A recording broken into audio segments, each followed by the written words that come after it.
Palanpur highway ઉપર જે ચૌધરી સમાજના યુવકની હત્યા કરવામાં આવી હતી હવે એ હત્યાકાંડમાં એક મોટો વળાંક સામે આવ્યો છે। આરોપીઓની ધરપકડ પણ થઈ છે અને પોલીસ દ્વારા પણ મોટો ખુલાસો કરાયો છે।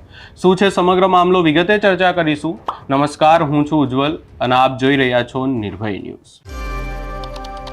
પાલનપુર હાઈવે ઉપર ચૌધરી સમાજના બે યુવકો ઉપર 10 થી 12 લોકોના અસામાજિક તત્વના ટોળા દ્વારા હુમલો કરવામાં આવ્યો હતો। ત્યારબાદ એક યુવકની ત્યાં જ ઘટના સ્થળે જ મૃત્યુ પામ્યું હતું અને એકને હોસ્પિટલમાં હાલ સારવાર હેઠળ છે। પરંતુ આ તમામ ઘટનાઓની વચ્ચે પોલીસ સામે અનેક સવાલો ઊભા થઈ રહ્યા હતા। આરોપીની ધરપકડ ક્યારે થશે? આ તમામ સવાલોની વચ્ચે હવે આરોપીની ધરપકડ થઈ છે। આ આખી ઘટનાને લઈ અને કેવી રીતે આરોપીને પકડવામાં આવ્યા, શું આખી ઘટના હતી, પોલીસ દ્વારા શું કહેવામાં આવ્યું, સૌપ્રથમ એ સાંભળી લઈએ।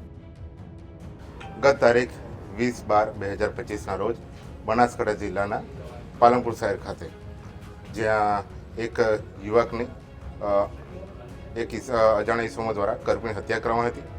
આ સમગ્ર બનાવ અન્વયે માનનીય ડીજીપી શ્રી વિકાસ સાહેબ તથા રેન્જ વડા શ્રી ચિરાગ કુરડિયા સાહેબ અને જિલ્લા પોલીસ વડા શ્રી પ્રશાંત સુંબે સાહેબના માર્ગદર્શન હેઠળ અલગ અલગ ટીમોનું ગઠન કરવામાં આવ્યું હતું। આ સમગ્ર બનાવની જો વાત કરીએ કે ગાદલપાડાના જે યુવાન છે નીતિનભાઈ કેશરભાઈ ચૌધરી, તેમને પૈસાની લેતી દેતી બાબતે જે મુખ્ય આરોપી જે છે ભાર્ગવ મંડોરા, તેના સાથે અંગત અદાવત હતી અને અદાવત અન્વયે આ લોકો જે રામદેવ હોટલ છે ત્યાં ભેગા થયા હતા। આ હોટલ પર ભેગા થયા ત્યારે જે મુખ્ય આરોપી છે ભાર્ગવ મંડોરા અને તેને સાથેના અન્ય આરોપી ઈસમો તેઓએ જે ભરતભાઈ ચૌધરી અને નીતિનભાઈ અને તેના સાથેના ઈસમો તેના પર હુમલો કર્યો હતો। આ સમગ્ર બનાવમાં આ તમામ જે બંને જે છે એમને ગંભીર ઈજાઓ પહોંચી હતી, જેમાં જે ગાદરવાડાના જે યુવાન છે ભરતભાઈ ચૌધરી, તેમનું મૃત્યુ નિપજાવવામાં આવ્યું હતું અને આ આખા બનાવમાં તાત્કાલિક જે તમામ જે ઈસમો છે એ તેમણે પોતાની જે જગ્યા છે એ છોડી દીધી હતી। એ અન્વયે જે પાલનપુર પશ્ચિમ પોલીસ સ્ટેશનમાં એમાં ગુનો નોંધાય છે અને બનાસકાંઠા જિલ્લા પોલીસ વડા શ્રી પ્રશાંત સુંબે દ્વારા અલગ અલગ 8 જેટલી ટીમોનું ગઠન કરવામાં આવે છે, જેમાં ખાસ કરીને જે એલસીબી પીઆઈ શ્રી અમિત દેસાઈ, પાલનપુર પશ્ચિમ પીઆઈ શ્રી અંકુર દેસાઈ તથા જે આખી કડીમાં જે જોડતા જે સંપૂર્ણ રીતે ઇન્વેસ્ટિગેશનમાં સૌથી વધારે ઇફેક્ટ કર્યું અને જે આરોપીઓને શોધવા માટે અમારા સાયબર ક્રાઇમ પીઆઈ મોરડિયા સાહેબ, તેમના દ્વારા આખી ટીમનું સંકલન કરવામાં આવ્યું હતું। આ સમગ્ર જે આરોપીઓને શોધખોળની જે બાબત હતી એમાં અમે અલગ અલગ જગ્યાઓથી અલગ અલગ વ્યક્તિઓને રાઉન્ડ અપ પણ કર્યા હતા, જે આપણે પહેલાં પણ એની વિગત આપી હતી અને જેમાં અંતે અમે 6 જેટલા આરોપીઓને હાલમાં ધરપકડ કરી છે। અને આ જે 6 આરોપીઓ છે એમાં હું આપને નામ જણાવું કે જેમાં મુખ્ય આરોપી જે છે લાલો ઉર્ફ ભાર્ગવ મંડોરા, કે જેના પર અટકાયતી પગલાંથી લઈને અલગ અલગ ગુનાઓ સુધીના 8 જેટલા ગુનાઓ એના પર અત્યાર સુધીમાં થયેલા છે, તેની પણ પોલીસ અટક કરેલ છે। બીજો આરોપી જે છે ભરતજી ભુરાજી રાજપૂત, એના પર અત્યાર સુધીમાં 4 જેટલા ગુનાઓ બનાસકાંઠા પોલીસના નોંધાયેલા છે। તદુપરાંત જે ત્રીજો આરોપી છે રિકી નોયલ રોકબ્રો, જે પણ પાલનપુરના વતની છે, એના પર 7 જેટલા અલગ અલગ ગુનાઓ નોંધાયેલા છે। તેમજ જે ચોથો આરોપી છે ભૌતિક કુમાર જગદીશભાઈ પરમાર પરખડી, તેના પર અલગ અલગ 5 જેટલા ગુનાઓ નોંધાયેલા છે। તેમજ આરોપી ગણપતભાઈ સેનજીભાઈ ચૌહાણ, તેના પર 2 જેટલા ગુનાઓ નોંધાયેલા છે। આ સમગ્ર બનાવમાં જે ચકચારી મર્ડર કેસ હતો એમાં જે મુખ્ય આરોપી જે છે એ ભાર્ગવ ઉર્ફ લાલો નિમેશભાઈ મંડોરા, જે પાલનપુરના રહેવાસી છે, એના શોધવામાં બનાસકાંઠા પોલીસ દ્વારા અલગ અલગ ટેકનિકલ ટીમોની અને હ્યુમન રિસોર્સિસની, હ્યુમન ઇન્ટેલિજન્સનો ઉપયોગ કરવામાં આવ્યો હતો। હું આ તબક્કે બનાસકાંઠા પોલીસ વતી ગુજરાત પોલીસની સમગ્ર ટીમો, એ અમદાવાદ ક્રાઇમ બ્રાન્ચ હોય, સુરત ક્રાઇમ બ્રાન્ચ હોય, વડોદરા ક્રાઇમ બ્રાન્ચ હોય કે રાજકોટ ક્રાઇમ બ્રાન્ચ, કે દરેક જિલ્લાની જે લોકલ ક્રાઇમ બ્રાન્ચ છે એનો પણ આભાર વ્યક્ત કરે છે કે તેઓએ પણ અમને આ સમગ્ર તપાસમાં સંપૂર્ણ સહકાર આપ્યો છે। તદુપરાંત હું ખાસ કરીને એક વાત કહેવા માગીશ કે જે નવીન ફોરેન્સિક જે આપણે પદ્ધતિ છે, જેમાં સંગઠિત કોઈ રીતે કાવતરું કર્યું હોય અને ખાસ કરીને ટોળા દ્વારા આવો હુમલો કર્યો હોય, ત્યારે ગેટ એનાલિસિસ ઇન્વેસ્ટિગેશન પદ્ધતિ એટલે કે જે આરોપીઓની ચાલવાની પદ્ધતિ કે તેના ફૂટપ્રિન્ટ્સ, સુપ્રિન્ટ્સ કે બીજી અન્ય રીતે પણ એમને આઈડેન્ટિફાઈ કરી શકાય એ પદ્ધતિ દ્વારા પણ અમે ઇન્વેસ્ટિગેશન કરી રહ્યા છે.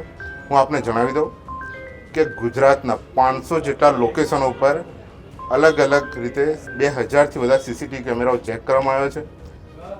તમામ જગ્યાઓ જે રૂટ મેપિંગ કરવામાં આવી છે. આ રૂટ મેપિંગનો ખાસ આશય હતો કે આરોપીઓ જે છે એ કયા રસ્તે કયા જગ્યાએ છુપાયા છે અને મુખ્ય હેતુ એટલો હતો કે બનાસકાંઠા પોલીસ તમામ આરોપીને એક સીધો સંદેશ આપવા માગે છે કે કોઈ પણ જગ્યાએ સંતાયા હોય, છુપાયા હોય તો પણ બનાસકાંઠા પોલીસ ગમે ત્યાંથી અમને શોધીને લાવશે. અને જેનું મૃત્યુ થયું છે એ ભરતભાઈ ચૌધરીને ન્યાય આપવા માટે બનાસકાંઠા પોલીસ કટિબદ્ધ હતી. આ સમગ્ર બનાવમાં જે તમામ જે ટીમો છે એમાં એલસીબી પીઆઈ એવી દેસાઈ, પશ્ચિમ પીઆઈ અંકુર દેસાઈ, અમારા સાયબર ક્રાઇમ પીઆઈ ટીએન મોરડિયા જેમણે ખાસ આમાં સંકલન કર્યું હતું, અમારા પાલનપુર તાલુકા પીઆઈ અને SOG in charge PI HV Dhandhaliya, PI Shri KM Vasava અને જે ફિલ્ડમાં જે અમારી એલસીબી એસઓજીની જે ટીમો હતી જેમાં PSI Ahir, PSI RB Jadeja, PSI NV Rahevar અને પીએસઆઈ જે સરવૈયા અને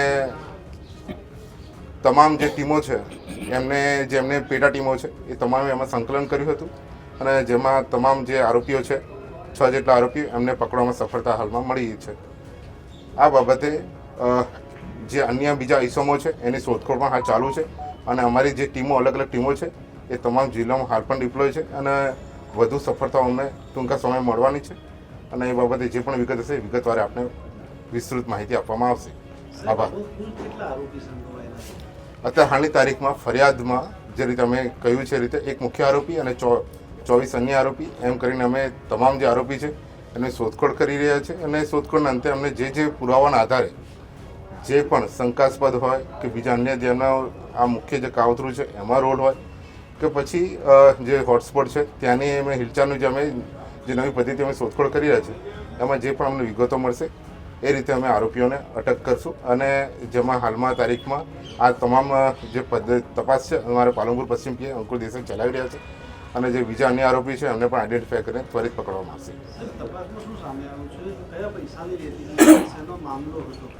અત્યારે હાલમાં જે પૈસાની લેતી દેતી બાબતનું છે એની પણ અમે ઊંડાણપૂર્વક તપાસ કરી રહ્યા છે. એમાં જો વધારે વિગત માહિતી હશે ત્યારે આપણે વિસ્તૃત માહિતી આપવામાં આવશે.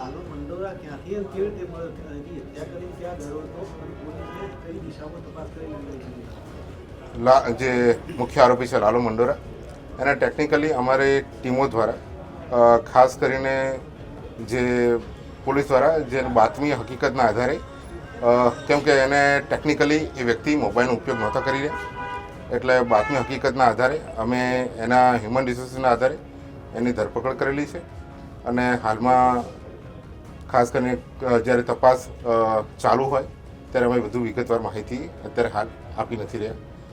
પરંતુ એક વાત ચોક્કસ છે કે કોઈ પણ ઇસમ જે આવા ગંભીર અને સઘન જે માનો કે હીન કૃત્ય જે કર્યું હોય એ ગમે ત્યાં છુપાયેલો હશે તો બનાસકાંઠા પોલીસ કટિબદ્ધ છે કે એને ગમે તે જગ્યાએથી શોધીને પણ અમે લઈ આવીશું અને જે પાલનપુરની જે સુરક્ષા અને શાંતિ છે એને જાળવવાની અમારી જે પ્રથમ જવાબદારી છે એને અમે કટિબદ્ધ રીતે નિભાવીશું. આભાર. હવે જો આ આખી ઘટનાની વાત કરવામાં આવે અને જે 10 થી 12 લોકોના ટોળાની વાત કરવામાં આવે તો એમાંથી હવે 6 આરોપીઓની ધરપકડ કરી લેવામાં આવી છે. આખી ઘટનાનો જો એક સાર નીકાળવામાં આવે તો પૈસાની લેતી દેતીની અદાવતમાં હુમલો કરવામાં આવ્યો હતો અને ત્યારબાદ હત્યા થઈ એવો મામલો સામે આવ્યો છે.